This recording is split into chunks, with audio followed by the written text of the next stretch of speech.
water and some of the properties associated with solutions in water, okay? So this is going to be our nomenclature part. Some of us are still in that struggle bus with some nomenclature, okay? So write down which of these, actually let's write down the formulas for these first. Is this first one, think about it to yourself for a second, is it ionic or is it covalent? Think about it. Raise your hand if you said it's covalent. Raise your hand if you say it's ionic. Nobody participated in my survey. Let's try this again. Why ionic? We have to know this. Yeah.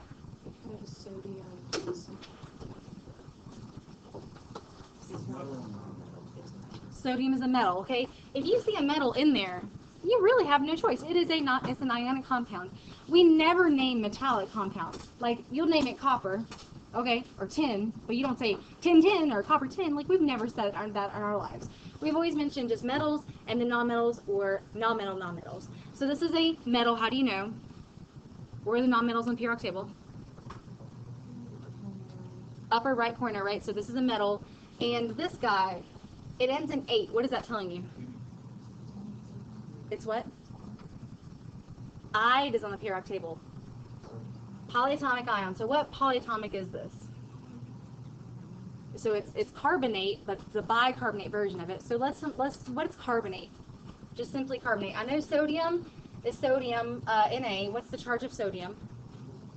1 plus because it's in the first group. Okay, if you want your periodic table out, I'm doing this for you guys still who struggle on nomenclature. I'm not doing this for most of us. Carbonate. What's carbonate? CO3 charge? 2 minus, right? That's carbonate. But the bicarbonate simply means to add an H plus to your particular ion. So if I add an H plus, what does this become? HCO3 1 minus. Good, because the 2 gets reduced down because my board is acting funny, guys. Funny. Let me see if I can go back and make this work.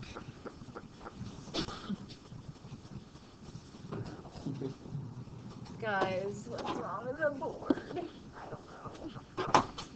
I'm just going to write with this and never erase again, okay? I'm going to write with purple, if that's going to let me write with purple. Oh my goodness. Yeah, it's going to be purple. Okay, so there's sodium. Here's HCO3, 1 minus, once it's come together. So when you pull it together, the whole compound is sodium bicarbonate. Okay, that is sodium bicarbonate. That would ionize into solution to make how many ions? Meaning, you know, like in our NIEs, where we ionize, we pull them apart. How many ions would that make? Huh? How many ions came together? Just 2. Just the sodium and the bicarbonate. So guess what? When they come together, they make sodium bicarbonate. When they break back up, they make sodium and bicarbonate. So they make 2 ions in solution. Sucrose, what does that remind you of? Glucose. Well, what's glucose? What's the formula for glucose? C6H12O6. Do you see metals in there? Metals. No. Okay, so all that we already know that is ionic or covalent. Covalent, right? So they got all those properties of covalent compounds. Sucrose is like C11H22O12 actually, or maybe it's 12 and then 11. It's almost the same ratio of 1 to 1 ratio, but obviously it's not ionic. So when that goes into solution, how many ions would that make? 3. Are there any ions that came together to make this? Ions have charges, right? These had charges. They came together, crisscross their charges. They made an ionic compound. So if we never put the charges on there, that means there's no ions in that compound, right? So would it ionize in solution? No. It flops down, hits the bottom of the beaker, and that's it. It stays as one particle, one molecule. It does not break up. All right, next one. We all know sodium is a 1 plus charge. Chloride? Cl1 minus, which is simply us looking at the periodic table, looking at the charge. It's 1 away from noble gas electron configuration, so it gets the 1 minus charge. So it comes together to make NaCl. So how many ions would that come apart into in solution? 2, okay? You probably should see that a lot of times if we have a 1, there's a 1 here, and then this bicarbonate has a 1 on the outside. There's a 1 here, and then this chlorine has a 1 on the outside. The subscript numbers on the outside tell us how many ions they would make in solution. So what if I had aluminum chloride? Where did the 3 come from? Aluminum's charge, okay? When this goes into solution, it's going to make 1 aluminum ion and how many chloride ions? 3. So 1 aluminum plus 3 chlorides makes 4 ions, okay? So of these, all of these examples, sodium bicarbonate, sucrose, sodium chloride, and aluminum chloride, which is the most conductive, meaning has the most ions in solution? Aluminum chloride. And then who would be next? We got 2 contenders here. Okay, so we have sodium chloride and sodium bicarbonate because they both make the same number of ions. They make 2 ions in solution, and that would be both of these would be more conductive than sucrose. Okay, which of these dissolve in solution? Literally dissolve. Like when I say dissolve, I mean pull apart into ions.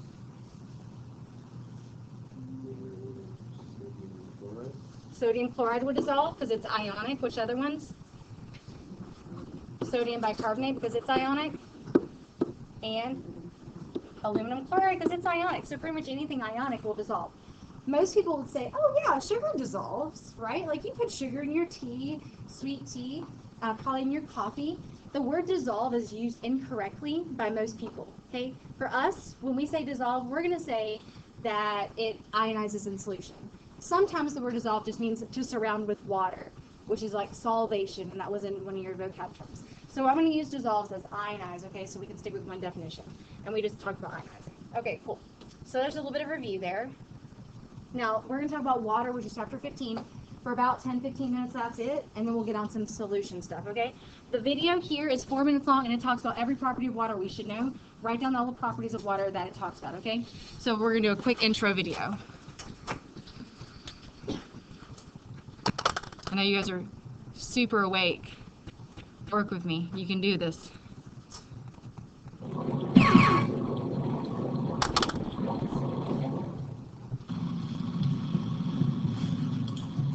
Life, as we know it, would not exist without water.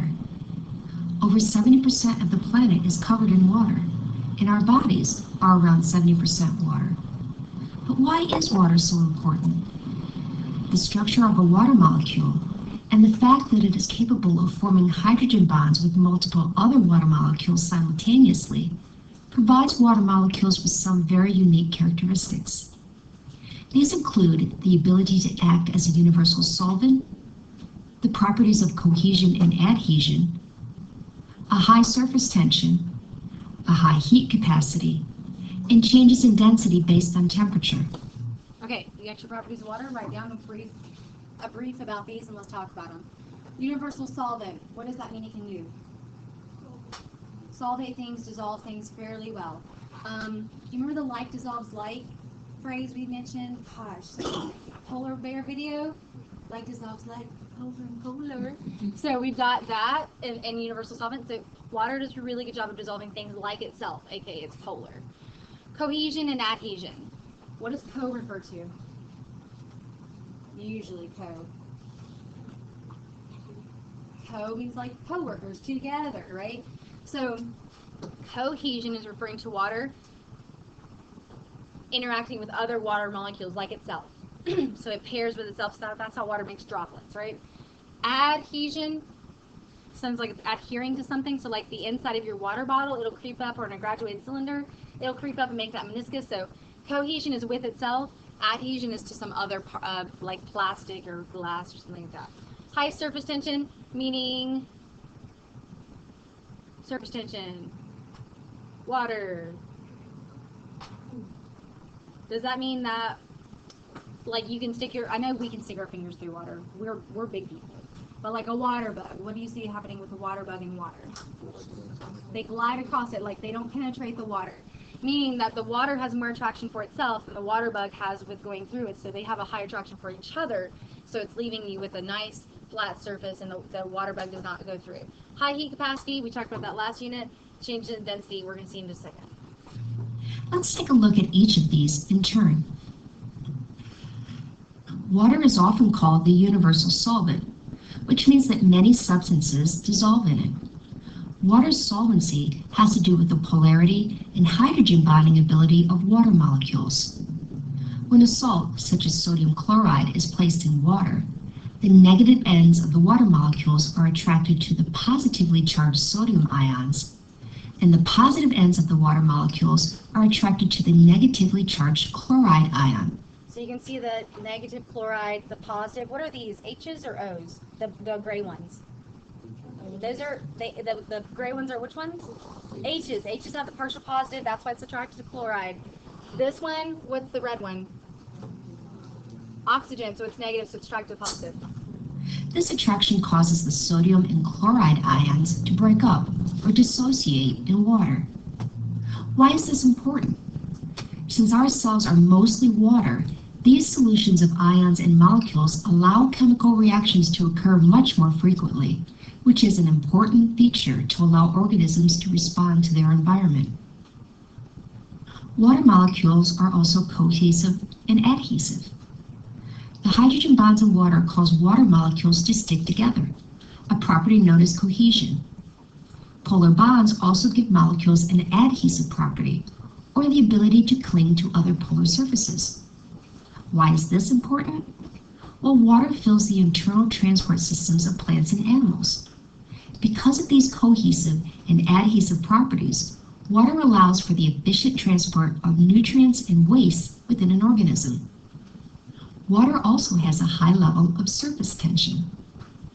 Because water molecules at the surface are more strongly attracted to each other than to the air above, water molecules cling tightly to each other. The surface tension of water explains why it beads up on waxy surfaces and why water-striding insects are able to walk on the surface of water. Water has a high capacity for heat. What this means is that the many hydrogen bonds that link water molecules let water absorb a large amount of heat without changing its chemical state, for example, from liquid to gas. This not only stabilizes the temperature of bodies of water, such as lakes and oceans, but also plays an important role in the physiology of an organism.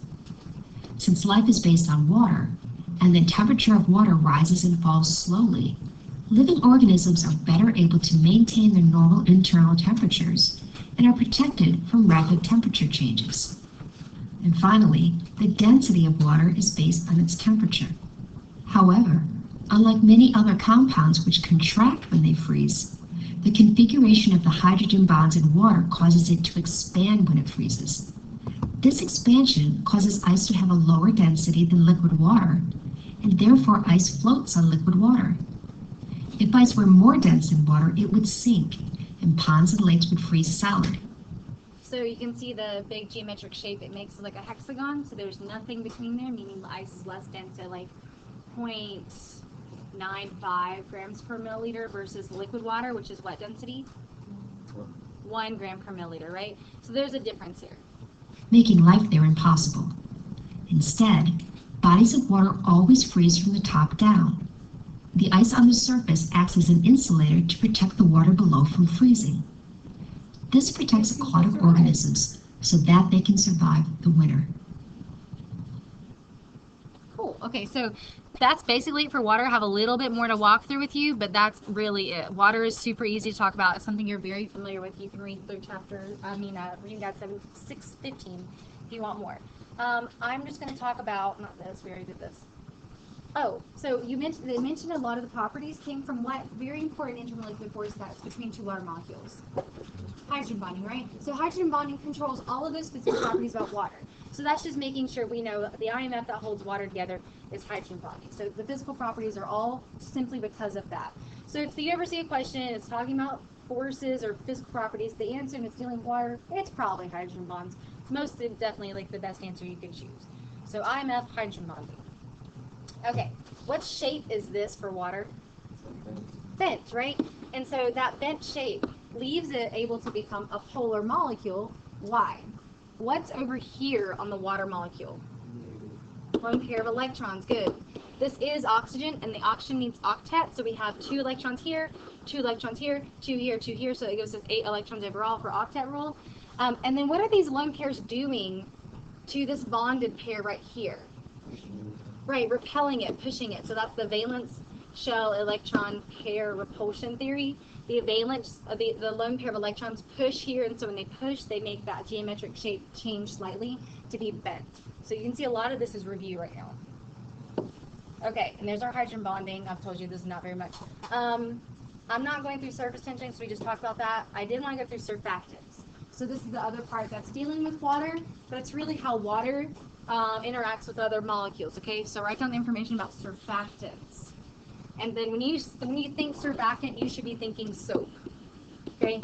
We all experience the beauty of surfactants every day. And I'll stop talking for a minute and ask so many things.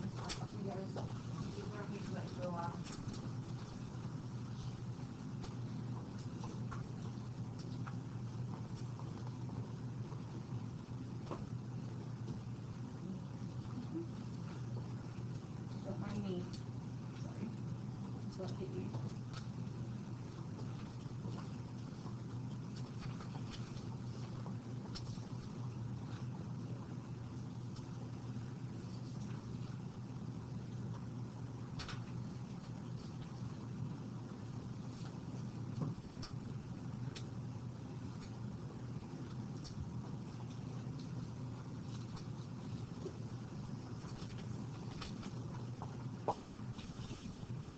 Is it too dark? You guys okay?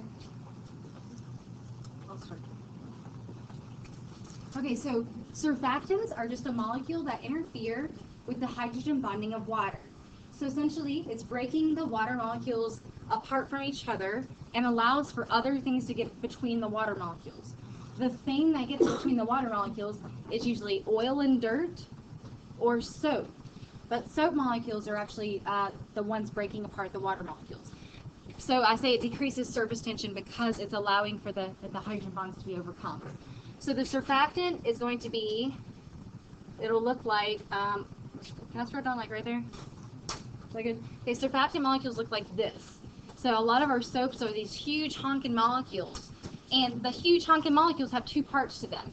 One part is this part, sorry, it's probably hard to see, but you can see it's ion, ion, ion. What ion is on the end there? Sulfate, so a version of sulfate, right? It should be SO4 2 minus, but this might just be the picture, okay? So there's an ion on this side and there's no ion on this side. So this is a polar molecule, right? But it's super polar on that side and it's non-polar-ish on this side. It's huge. So this side interacts with water because it's got a charge. So it latches on to water. This side latches on to oil. So it allows for like oil from your hands and clothing and all that kind of stuff. It allows for the oil to then interact with water through this messenger, the soap molecule, right? So normally oil and water, they don't interact. Point blank, they don't. But then how would you wash your hands? How would you wash your hair with oils on your face? How would you wash your clothes? How does it come together? It has to by this messenger molecule, the soap molecule. So basically one side attaches to oil, the other side attaches to water, you wash your hands and it goes down the drain together. Right? Thank the Lord, if not we'd be just like oily as anything for the rest of our lives. So thank you, surfactant soap. But that's all a surfactant is. It interferes with the molecule. IMFs allows for those two particles to come together that would never come together before. Good? Yeah? Okay. So that's it for chapter 15. We'll start talking about chapter 16. I told you real short, okay? Stand up, take a break for a second, and now you can see my jokes. Sorry, we can't be together. Because I'm fat? Yeah, because that's oil kind of fatty molecule, and that's water. It's only hilarious. Thanks, guys. Okay. And then this one over here, I laugh every time. Sorry, I thought a joke would break the tension. Surface tension, and he doesn't condense up again. And then two of my other favorites. Help, I'm dissolving! The beers are insoluble! That's easy for you to say, you're not polar! Ah! And then name's Bond. Hydrogen bond. Okay, so there you go. So get ready. You first right again. You okay? Yeah. Moving on. Okay. So solutions. Solutions to our chapter 16 information. A lot of this is really easy at first until we get to the molarity part of the math. So I'm going to introduce you conceptually to molarity a little bit more today. But we're going over the first check mark today, and then the rest of these tomorrow and the next day. So you don't have to write down this information. I'm just giving you a quick brief on what we're doing. We're talking about solubility today. Solubility is the star. Okay, so Take a minute, draw yourself a picture using these three terms in pictorial form. I want you to draw how a solute, solvent, and solution are related to one another. Take a minute and do that. Or at least draw something and label them with their terms. This should be something from chapter, reading at 16. So I just to show you some of my pictures, and you're hilarious.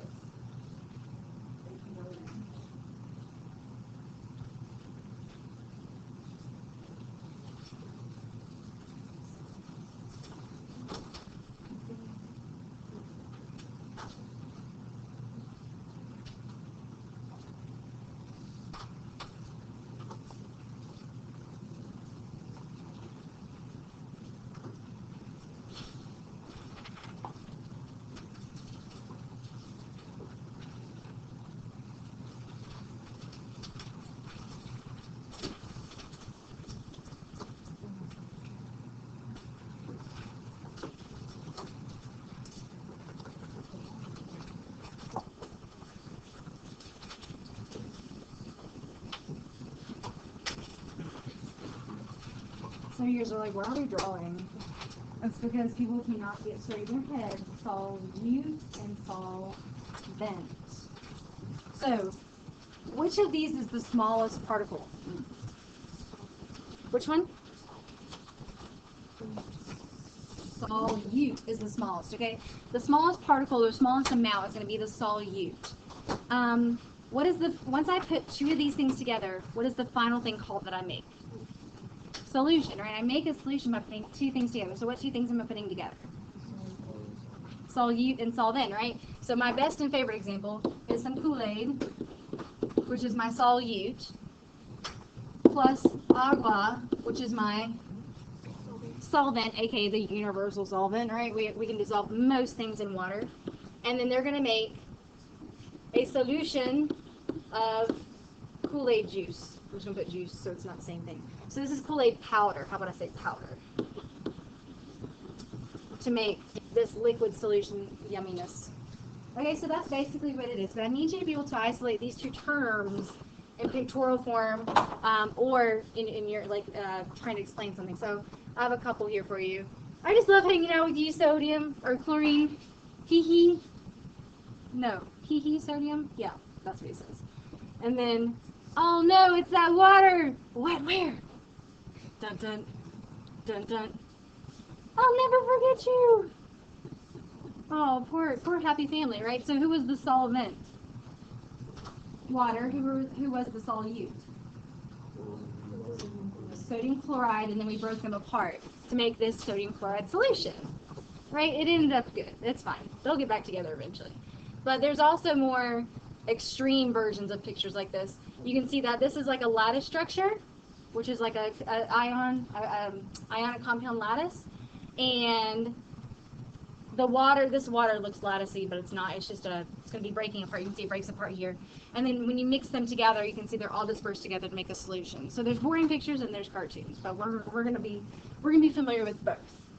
Okay, so the phrase like dissolves like that we've already talked about. We talked about why they were able to interact. Why is water able to interact with sodium chloride? There's a reason for it. You can write down what you need to, but this is review. Why can they interact? Anybody got me here? Yeah, Emily? Right, polar and polar. So water molecules are polar. Ionic compounds are like the extreme of all polar things. So the real reason that they can interact is, yes, because they're polar and polar, but how? How do they interact? It's because they both have similar IMFs, okay? Similar IMFs. One, they call it, hydrogen bonding. And the other one is called like an ion dipole attraction, but they're both really strong IMFs. So both of those IMFs come together to help with ionic solids dissolving in water. So that simply allows for us to talk about the fact that oil, which does not have hydrogen bonding, will not be able to interact with water well. I'm passing back some stuff so we can look at this. Thumbs up when you're done here. It's a lot of review. I know today. Huh?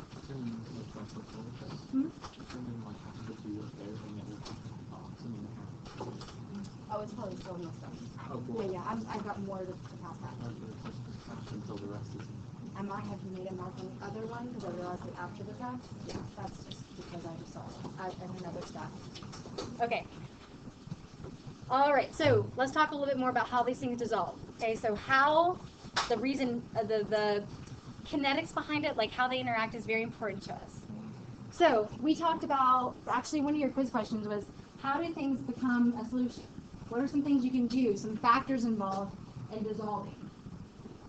Heat, so increasing the temperature would generally increase the salt solution process. What else? Agitation, so stirring something. Pressure is going to be different. That's for gases more so. What else? Are you going to put, like, are you going to go get a big sugar block this big and drop it in your coffee or tea? That probably wouldn't fit though, and it would take forever to dissolve. Huh? Small particles, so like powdered, high surface area, small particles, okay? So some of these things you already know and you're already aware of. There's a marker around, guys. Did I lay it down someplace? No, it's just, never mind. I have to move it this way. Oh, guys, my board, it's being funky today. We'll delete this. There we go. Some things you should know about factors that will affect the ability of something to be soluble or dissolve, okay? So the first thing is what we just talked about, like dissolves like.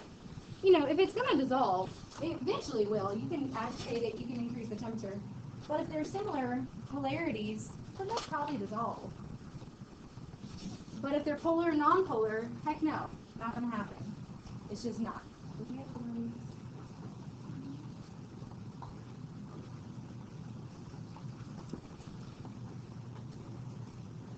And then we just talked about stirring and agitation, temperature, and surface area. Powdered is better than chunky, like big crystals, okay, powdered crystals.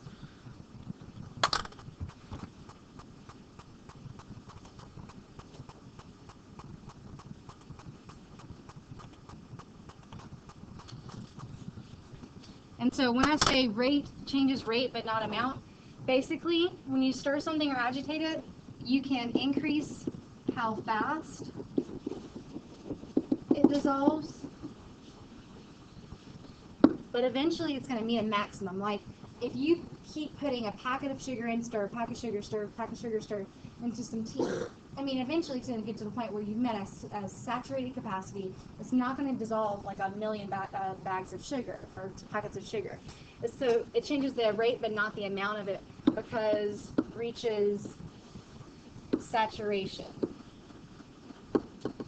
So that's a good note to make for all of these.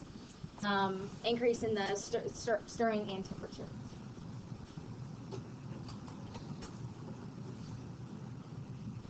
Oh, but increases how fast it dissolves, but reaches its saturation. So we're going to talk about saturation in the next minute. And we have a graph we'll look at on the paper I just passed out to you guys. So increase in the surface area, that was part I just mentioned. Powdered has a higher surface area than like a block of sugar. A block of something is going to have low surface area. So the higher the surface area, the better it will dissolve. So some of this is common sense. All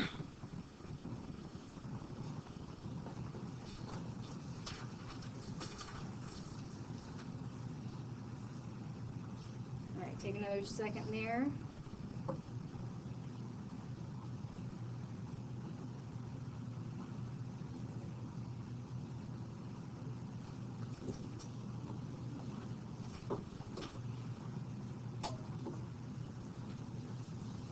And I'll come back to this slide if I need to in a little bit. All right, so now we have to talk about when stuff dissolves, and it's, you know, this thing is soluble in this solvent. How much of it will actually dissolve? Well, at what point does it stop dissolving? So we call that saturated. So the solubility of something is going to dissolve until it is saturated. So like a sponge is saturated with water, and then it starts to leak. Or if a sponge is undersaturated with water, you can add more water to it to a point of saturation. So the word saturated we use like probably in everyday language. But the units involved for saturation for us are here. Grams of solute per 100 grams of solvent. And that's going to be on a graph that we have to learn how to read in just a little bit. And solubility, or the saturation point, is very, very temperature dependent and pressure dependent, okay? So we have to know the specific temperature and pressure that these things are, these solutions are made at, because it does depend. If you're high pressure or low pressure, high temperature or low temperature, it does matter.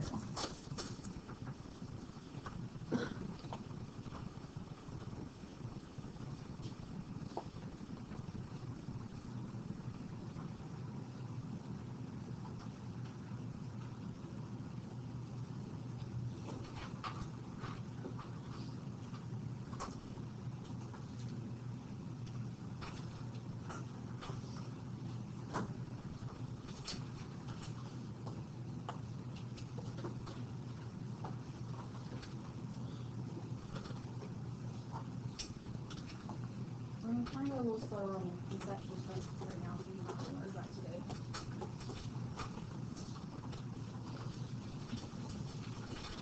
So the only thing different, this truly would be for more ionic substances, and this unit here, grams per liter, would be for gases, just because gases are so spread out, they're spread out over a higher volume, so we call them per liter. Okay, so what does saturated mean? I have a little diagram that will help show you what this means.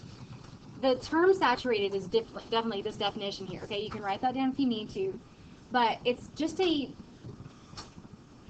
back and forth, back and forth, back and forth between the solid ionic state and the dissolved aqueous state.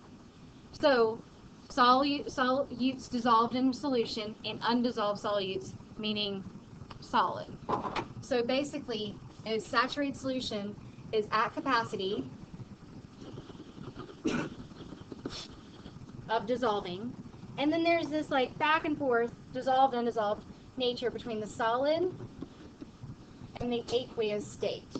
And I wrote a double-headed arrow to show you that it's back and forth, back and forth, back and forth. So I throw you a ball, you throw it back. I throw you a ball, I throw it back.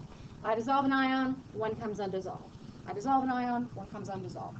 But it's that dynamic part that's so important. And it's called equilibrium because they equally go back and forth. So what does the word dynamic mean based on what I was saying? Back and forth, back and forth. So it's dynamic, it's constantly changing. So constantly changing. That's basically what saturation is. So we can talk about saturation. We can see it in diagrams like this. We can see how, the ions are popping out of the solid and then going back to the solid from their aqueous state. You can see that here, how they get surrounded by water molecules and get surrounded by water molecules, but then they could go back to their undissolved state, their solid state. It's just back and forth. So we can see it in pictorial form, and then we're going to see it in graphical form in just a moment. So this is where we're going to start talking about saturated, supersaturated, and unsaturated. Have you heard those terms before? No? Okay. I still don't know everything you guys go over in like middle school, so I'm working on that. Okay. So before we watch this, before we write down these definitions, let's watch our favorite video of all time. Give you a quick break there. We saw you. This is great. Now we're going to get sued by NCTs.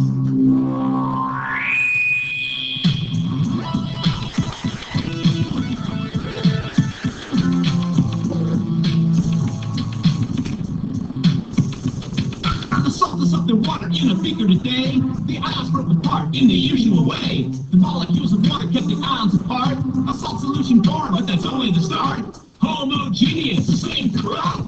Homogeneous, the same throughout. Solids that are polar can dissolve solutes that are polar or ionic. That is really cute. Water and nonpolar solutes just won't mix, but a nonpolar solvent like an E can fix. Light dissolves light, polar and polar. Light dissolves light, nonpolar and nonpolar. And all the solvent molecules used up and are stuck to the solute line in your cup. Solution saturated in its full form, short solubility's been reached for that temperature. Oh crap, okay, hold on, go back. So here's what we're going to see. This is called a solubility curve. So what they're getting to say is at this temperature, this amount is saturated. So there's our units we just wrote down. On the line is saturated. So that's what they're going to say, and we're going to talk about it in just a second. Temperature, saturation on the line, saturation on the line. It distills the water molecules unstuck and more slowly can dissolve. Hey, you're in luck. Solution is unsaturated, can't you see? You haven't yet reached the solubility. So we haven't yet met the solubility, which is the saturation point. So if you're at this temperature on the axes and you go up, that's the saturation point. That's how it should dissolve. But if you're sitting down here, so maybe like this is 100 grams per 100 grams of water, and this is 50 grams per 50 grams of water, that means it's unsaturated. It's not yet to the saturation point. Unsaturated, put more in. Unsaturated, put more in. If you put more sodium in than can be dissolved, then a supersaturation situation's involved. The gas falls out as a precipitate, or the solution is unstable sodium acetate. Supersaturation, acetate. Supersaturation, acetate. The salt is on the water in a beaker today. The ions broke apart in the usual way. That's it. That's all that's relevant for now. We'll watch the rest of it on the next part of our notes here, not today. So here's our saturated, unsaturated, and supersaturated definitions. Abbreviate here. These are really easy to understand based on how it's said. Saturated, it has the max solute for that particular amount of solvent. It's at the capacity. If you put more in, it's going to be supersaturated, and supersaturated solutions are very, very unstable, and they will precipitate out to solid form. So we're at capacity is how I like to say that.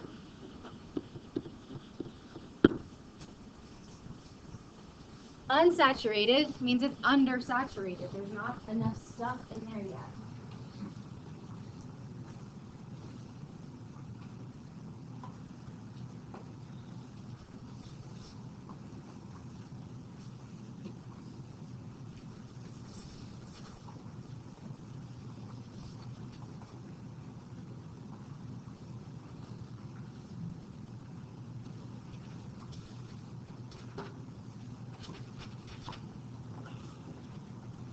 So doesn't have max solute, so you can add more. Super saturated, super usually means over, so that means it's going to be holding more than it should, and basically it's so unstable, unstable, will precipitate easily. If you shake it, if you look at it wrong, if you give it the evil eye, that solution will just pop out of solution and will precipitate out. I just made another super saturated solution this morning, but I think it's too hot still, so I'll see if I can get it cooled down by the end of class to show you guys that sodium acetate one that it showed on the video where it just kind of fell out of solution. You can see it like snowflakes falling down. So we can see that one. I think I showed you guys that like a couple weeks ago, though. I did in the back of the room with my magic fairy wand and hit it, and it precipitated out, and it was exothermic, so it was warm. Does anybody remember that? Yes. Okay, cool. So we're going to identify each of these terms from a graph, okay? The graph you have is on your paper, and we're going to see how to read this graph. At the end of the year, we will review all the diagrams and graphs we've ever talked about in our lives, so you can identify, what's important about each type of graph. Can I scroll up like here? Okay, I'm gonna scroll up like right here. Okay. So on your graph here, you'll see the axes with the temperature, with the solubility units we just noted, and then on the denominator, what's the denominator? What's the x-axis? Temperature, so it's dependent upon the temperature, and we're assuming these are all at like 1 atmosphere, standard pressure, okay? So I want you to tell me at 90 degrees, what is the saturation of potassium nitrate? Nomenclature again, okay? At 90 degrees Celsius, what is the saturation or solubility of potassium nitrate? So what should you be doing? Yeah? So tell me what you're doing. You took your 90 and you moved up until you saw potassium nitrate, which was up here, right? So the potassium nitrate line, it goes from here. You might need to get a highlighter. It might be easier to highlight these graphs. These are they're crossing over each other like this. Whoa, okay, so 90, I just made this one up. 90 is going to be way off the graph. Let me back it up. Let's go 50. Let's look at 50 degrees C. Sorry, that one's hard to see. So 50 degrees C, looking at the line I just highlighted here, the potassium nitrate, you go up, up, up, up, up, up, up, up, and then you stop at the point where the potassium nitrate crosses the 50 mark, and you go back to the left, and you look and see how much solute would dissolve. How much? 80 grams in 100 grams of water, right? So write this example down. So just an example someplace, at 50 degrees C, potassium nitrate. So you just told me it was how much? 80? Okay, so it's 80 grams of KNO3 over 100 grams of water. All right, so let's do some math. What if I said, how much potassium nitrate would dissolve in 200 grams of water at 50 degrees C? How did you get 160? Basically, that's it. It's a proportion, right? So in 100 grams of water, 80 grams will dissolve. So if I have, what did I just say, 200 grams of water, I've doubled the solvent, so I should double the solute. So this should be 160 grams of potassium nitrate at 50 degrees C. It's simply your proportion, that's it. Okay, so let's do one more. How much, what temperature would 60 grams of ammonium chloride dissolve? What temperature would 60 grams of ammonium chloride dissolve? I think about 70, I think you're right. So you're looking at the ammonium chloride line, and you look at the 60 gram mark. I just said 60 grams of ammonium chloride. Go draw the line over till it hits the saturation point, which is about here. So then you go down and look at the temperature, about 70. Okay, they're going to be approximate based upon your visualization of the graph, but that's basically how you read these. Okay, so if I said, let's do an example actually I have on your paper. This graph is not on your paper. You have the better graph. This is the kind of crappy graph. So let's read based off here, okay? So hold on. What did I tell you the line represented? Saturation, right? Saturation on the line. Make me sing that again. Okay, so saturation. So for potassium bromide, do you guys have potassium bromide on yours? No. Okay, read from mine for now. Potassium bromide. Where's potassium bromide? Right here. Okay. Right here. How many grams of potassium bromide will dissolve in 100 mils of water at 80 degrees C? Can you read it? About what? About 100. So you're looking at the potassium bromide line, you're looking at the 80 degrees C, you draw a line up, draw your dot, back that thing up over here, 100 grams. Okay, 100 grams of potassium bromide in 100 grams of water. Now, here's another one like we just did. How many grams of sodium nitrate? Is that one on yours? Yes. Okay, look on yours for sodium nitrate. How many grams of sodium nitrate will dissolve in 500 milliliters of water at 10 degrees C? So you're looking at 80 degrees C. How much potassium nitrate dissolves at 80 degrees C? How much? Oh, I'm sorry. Where did I get 80 from? Oh, I'm looking at the first one. My bad. I was like, you guys are like, what are you talking about? 10 degrees, how much is it? About 80. Okay, so you're saying there's 80 grams of potassium nitrate in 100 grams of water at 10 degrees C. I'm asking for 500 grams. So we'll multiply both of them by 5. So essentially I'm saying 500 grams of water will contain 80 times 5, which is 400 grams of sodium nitrate. Just multiplying both of them by 5. It's a proportion.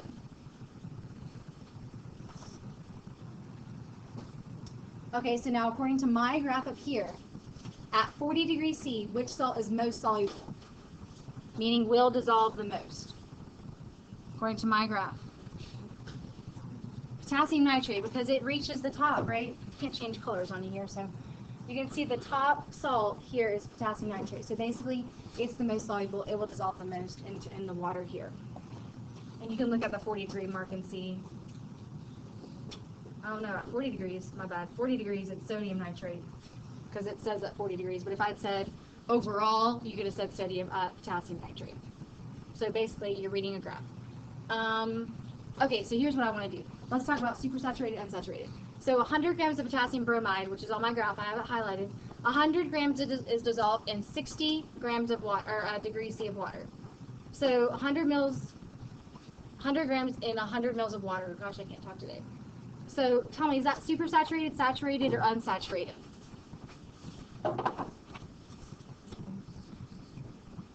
So what's the temperature you're looking at? 60. Right here, you're looking at 60. What's the saturation at 60? About 90, right? I'm telling you, you put 100 in there. So you put something up here. You've got more salt dissolved than what it theoretically should be. So what is it? Super saturated. It will probably precipitate out. Okay, we got the hang of this? Okay, lovely.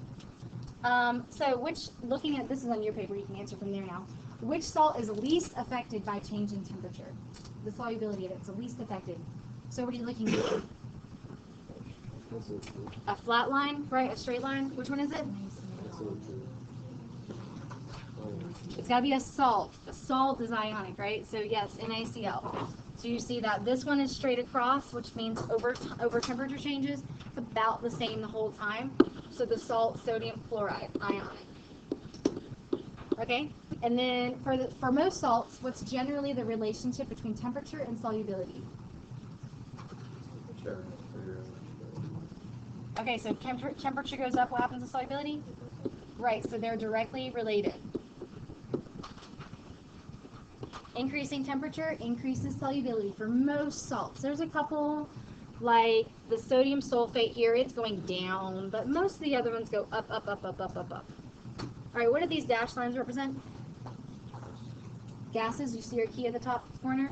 Gases. So what's generally the relationship between gases and temperature for solubility? Increase in temperature does what? Decreases the solubility of a gas. Why does that make sense? Who's got me? For explanation purposes. No money. Anybody? Why would a gas decrease in solubility over temperature changes? Would it evaporate out? Why? So it's going to evaporate faster because what? Warmers. There's more kinetic energy. Okay, so I'll skip both of you of that. Because kinetic energy increases, and if kinetic energy increases, they're more energetic, and they turn the gaseous phase. They can travel through the liquid solution and go to gaseous phase really easily. Remind me in a second, okay? So that's basically what's happening. All right, so let's look a little bit more in depth about how solubility in gases are related. This will be like our last slide here. This looks long. We just wrote down this, right? We just wrote down solids and liquids increase their solubility as temperature increases. So we already know gases, increasing temperature, less dissolved gas because of this increasing kinetic energy. So we already know that. So these are two kind of knowns that we know for in general. But why? It's called Henry's law. So this is a new stuff you might want to write down.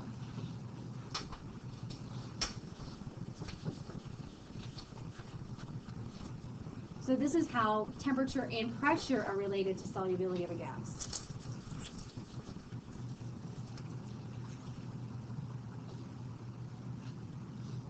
Sorry, today's been kind of long. Homeroom threw me off too. We can make fun of that.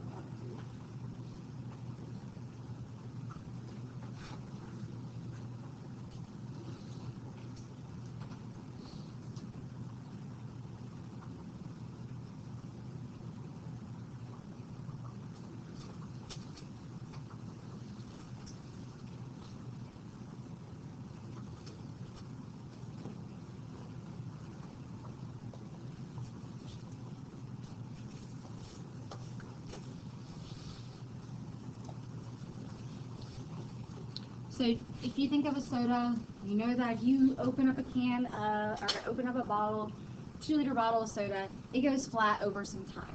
So the solubility of those gases are severely decreased because you've opened up the soda. Well, that's because before you buy the soda in the packaging plant, they put so much carbon dioxide above the soda, that little gap of air that's up there. It's highly pressurized carbon dioxide gas, right? So we're trying to keep the bubbles in solution to make sure that you enjoy your nice, refreshing Coca-Cola because it's really bubbly. So when you release that pressure, you've released so much gas. That's why it goes psst when you open it. So you released all that pressure above the solution. So now the bubbles in the solution, they just start to come out, right? They come out over time. So the increased pressure will hold the bubbles in solution, aka increased gaseous solubility. That's the job of increased pressure, in the packaging system. That's called Henry's law. So at a particular temperature, we're talking about a standard temperature, increasing pressure increases the solubility. Increasing pressure increases the solubility. So these two, pressure and solubility, are directly or indirectly related? Directly again. So that kind of makes sense, because if you increase the pressure, you're essentially pushing the bubbles back into the solution. So that's nothing new really. It's just, now we have a name for it, Henry's law. So take one more second on that one. All right.